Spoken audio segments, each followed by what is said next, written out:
Hello everybody, my name is Mo, this is my channel FancyMemo, and welcome back to this week where I will be talking about the best and worst music of 2020. And just like yesterday, I will be talking about the worst music. Might as well get that out of the way. Of course, yesterday I did the 10 worst songs. Today I am doing the 10 best songs. Just kidding, the 10 worst albums. I don't know why I said that. Yeah, let's not waste any more time. Let's get into this. With number 10, it goes to Trippie Red with Pegasus. This hurts a lot because I think he has potential, or I thought he did. He's a mystery. Trippie Red is a mystery. Like last year, he not only was able to make it to the worst albums of the year, but he also barely made it to the top 50 albums of the year as well, because he could make garbage, but he could also make interesting, cool music. But Pegasus is not interesting or cool. It's a slog. It's a very long album. I think it has 24 tracks. It's like an hour and 15 minutes. It's so boring. There is nothing that catches my attention except for when he tries to copy people like Playboi Carti and Lil Uzi Vert that came out of nowhere. And there are tracks that are just so annoying. They're automatic skips. Well, this album is an automatic skip. I just skipped the entire album in general. I don't want to listen to this ever again. I just want to think about positives when I think about Trippie, but he's not helping at all because this album is trash. I wish he'd put it out because I really want to like him. But this is not helping. Next album at number 9, it goes to TattleTales by 6ix9ine. I didn't hate this album as much as other people, but I do hate this album. Let me talk about what I do like, which is just his energy. I like how animalistic his voice is and how rugged it is, especially when he's making one of his bangers like Gooba. I actually do enjoy Gooba, believe it or not. I do enjoy his bangers. I find them entertaining. Plus, he has some pretty good features as well, with Akon in the mix, and Nicki Minaj does pretty well. But that's basically it. I only like his bangers. Sometimes there are other tracks like Punani where it's a banger. On paper, I would like it, but it's annoying, very annoying. Plus, there are some slower tracks where he tries to sing in auto-tune that sounds like garbage.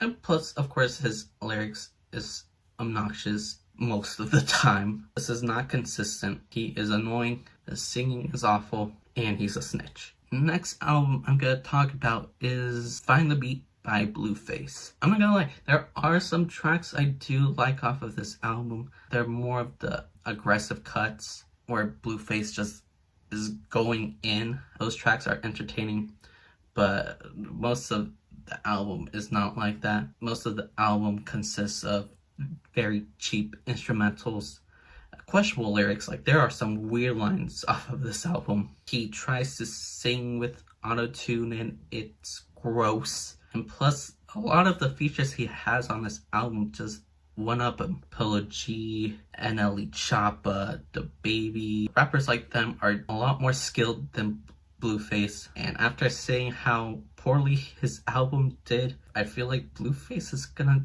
just start fading away. Which is unfortunate. He is kind of likable, but you need to make good music if you want a long-lasting career, and this is not good music. Nobody's listening to it. I'm sure the people watching right now forgot about this album. This project is forgettable, and soon Blueface will be forgotten. And speaking of forgettable, let's talk about number 7 on the list, which is Certified Hitmaker by Lil Mosey. Now, this album starts off with a big hit, Blueberry Faygo, which is entertaining. It really is. It has a lot of personality. It's very fun. But after that, the album just goes downhill. Every likable aspect off of Blueberry Faygo goes down the drain in every other song in this album. Like, you can tell even by the title of this album that Lil Mosey is just trying desperately to make hit after hit after hit, but they're all misses. It's miss after miss after miss. There is no personality in these tracks or in his voice. The beats are very generic. His auto-tune moaning is not even singing, he's just moaning into the mic is awful. He is not a certified hitmaker because this album is certified garbage. Like, this is a hard listen. Number 6 goes to the Kid Laroi with Fuck Love. It's awful. It really is. This album has some of the worst singing I've heard all year. And clearly, Kid Laroi is just a Walmart, no, a 99-cent version of Juice WRLD. But everything that Juice WRLD does right, Kid Laroi does the opposite. He's not as charismatic as him. His singing is so bad. His voice is very nasally and whiny. His lyricism, although Juice WRLD wasn't even like a great lyricist, the lyrics off of this album comes across as like a depressed middle school kid who had their first breakup. Plus, this album starts off in the worst possible way with using my alarm clock sound. And I hate that sound so much. And I feel like this album is trying to be bigger than it actually is, because after a couple of tracks where you just went through some garbage generic beat, for some reason they'll put some strings at the end. It's almost like putting a bow on a trash can. It's a nice touch, but it still stinks. And the amount of skits in the short album is too much. It's so annoying. The album itself didn't really have a good flow to it, but the skits made it even worse. Annoying project by a person that hopefully we'll forget about next year, but I don't see that happening. Let's move on to the top 5. Starting off the top 5, at number 5, we've got Gunna with WUNNA. WUNNA. More like, I wanna die. Gunna. More like, I'm gonna shoot myself. What is this? Every single song off of this album sounds exactly the same. Not only am I bored listening through this album, but it sounds like Gunna was bored making this album. There's like no standout track. It's very forgettable. This album is like being in a Zoom class. Like, you know there's something going on in front of you, but it's just going in one ear out the other. Every beat is trash and Gunna has no personality whatsoever. Plus, have you seen the cover? Can't you agree? This is garbage. This is disgusting. Why does he look like a crazy frog? What is going on? This is by far one of the most boring albums I've listened to all year. And that's at number 5. You want to know what's number 4? Number 4 goes to Justin Bieber with Changes. Oh my god, this is awful. It's not like the worst music I've ever listened to, but it's so boring. There's nothing to grasp to. It's just lifeless. Like, this album has Yummy on it. I don't think I have to explain even more on why this album is so bad. But if you want another reason, Lil Dicky is also on this album. Do I need to explain more? His verse was garbage and weird. He's weird. This is a very, very boring project, and I feel like the main reason why it's this boring is because of the change of direction Justin Bieber is doing. I feel like he's at his best when he's in the happy pop lane. I feel like that's where he makes his best music. But instead he decided to do some changes, see what I did there, and ended up making some of his most boring music ever. Top 3, baby! What's at number 3?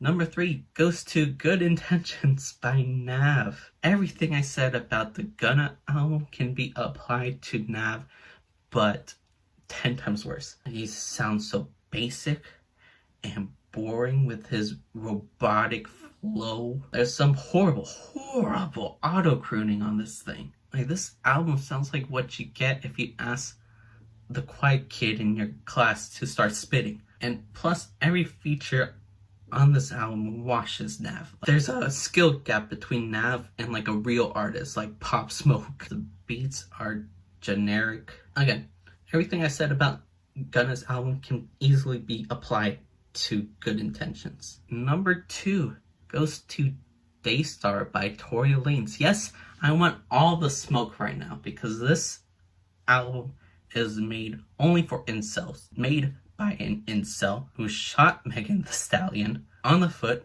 mostly because if he tries to swing, he can't reach Megan's face because he's so short. This album is garbage made from someone who is garbage. He's just a disgusting human being who's clearly doesn't have his own sound. Throughout this entire album, he's ripping off Meek Mill, Drake, The Weeknd. And I hate how he promoted this album as if he was going to expose what happened during the situation he had with Megan Thee Stallion, which if you don't know, I already kind of said it already. He shot her. He shot her foot, most likely. Allegedly. You know, there's a possibility that didn't happen. But how Tory presents himself, it's hard to believe anything he says. He going about this in the most childish way possible. If he was a man, he would just do this mostly privately. I get it, he's a celebrity, so stuff will get out. But if he didn't do it, and if he was a man, he would just do it mostly in private. He wouldn't make an album and promote this album around the situation. He doesn't sound sane at all. Throughout the album, he's talking about conspiracy theories, so like, since he got his master's, everybody's after him. Which, like, no, everybody's after you because he most likely shot Megan in the foot. And he also brings in the Illuminati. Like, what is wrong with you? And the worst part about this is he doesn't even really talk about what happened. It's very vague. This is clickbait. You got clickbaited. If you listen to this album expecting him to talk about his side of the story, he doesn't. He just makes trash music ripping off several artists and just sounds insane doing it. He doesn't sound mentally stable. He's a garbage human being. If you listen to him and you're on his side, you're probably mentally ill as well. Like, come on, grow up. If you listen to him, grow up. So what album can possibly beat DAYSTAR as the worst album of the year? I'll tell you. Tickets to My Downfall by Machine Gun Kelly is the worst album of the year. This album is so hard to listen to, man. This is one of the few albums that made me genuinely angry while listening to it. So Machine Gun Kelly, former rapper, goes into this pop punk lane for some reason. I don't know why. No one asked for this. I guess a lot of people liked it since it went #1 for some reason. But this is some of the worst music I've listened to in a long time. Like, I don't listen to a lot of punk or pop punk, but I'm assuming there's gotta be some edge to the music, right? Lemonade Mouth had more edge than Machine Gun Kelly. And I don't know who produced this album, but the beats, I don't know what's wrong with the beats. They don't bang, they aren't loud, they're so minute, which is weird since it's a pop punk album. Kelly's voice, his singing